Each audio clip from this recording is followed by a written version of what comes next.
Hey guys, Rob Hilton here from AG Secure Property Management out of our Barrie office. I'm going to start before going into short-term rentals. I want to remind everybody what I'm giving you is some general information here, and it is critical. If you're about to do a short-term lease with anybody, you get proper legal advice in the time of COVID-19 and under the Ontario Essential Services Act. Traditionally, short-term rentals are used for somebody who's coming over for temporary accommodations. Maybe they're visiting a friend, they're using Airbnb. Maybe they're coming to stay at a cottage for a week, 2 weeks, maybe a month. Maybe they're renting a ski chalet as a vacation property that they'll be attending on the weekends, but they've rented it for a seasonal period. In the province of Ontario, typically those properties were excluded from having to have a residential tenancy lease. However, we have great concern that as of April 4th, 2020, in the province of Ontario, their Essential Services Act has clause 3.1, and it states that any property rented after April 4th midnight of 2020 must be for the purpose of housing. It does give 3 exclusions. Those exclusions are hotels, motels, and student residence.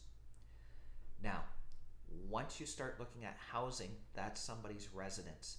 In the province of Ontario, for a residence, you have to put a tenant on a Residential Tenancy Act unless they meet certain exclusions. Being a co-op is an exclusion. Being a care home is an exclusion. Being a vacation property is an exclusion. However, you're not operating your property at this time as a vacation home. You're using it for housing and residence. So you got to be very careful. If you put somebody on your typical housing lease, you do run the risk that you could be charged by somebody under the Ontario Essential Services Act for not renting it out as housing. You also have to be careful because condo corporations have already clued into this and are asking to see copies of residential tenancy leases versus the standard short-term leases that you might have done through your Airbnb. And they've been calling out that people may have been acting illegally. If this is reported to the police, potentially there's a charge of $100,000. So once you go under the RTA, can you do a standardized lease for less than a year? You sure can. You can do day-to-day, week-to-week, month-to-month. However, you have to fall under the guidelines and the rules of the RTA. And the rules of the RTA say you can't take security deposits. The rules of the RTA is you can't put certain rules in place such as no pets allowed, no having additional guests. So you got to be very, very careful. If you hold a property that you rent out short-term right now, consider your options.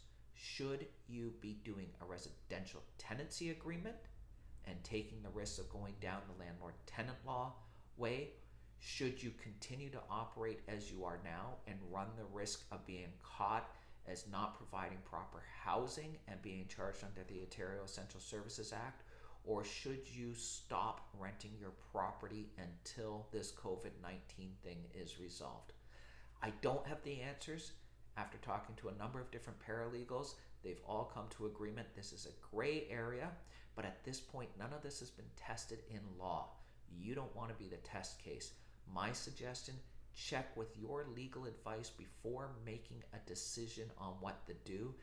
Make sure you feel comfortable that your I's are dotted, your T's are crossed, and you're safe. The last thing we want to do is see somebody who has a property, whether it's a residential property or a short-term rental, get themselves into a position where they're in trouble because of the law. If you have further questions about property management or residential rentals, don't hesitate, give us a call, 705-792-9764.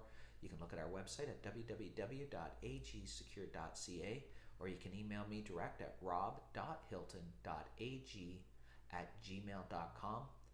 Take care, folks, be safe, and make sure you've got your I's dotted and T's crossed.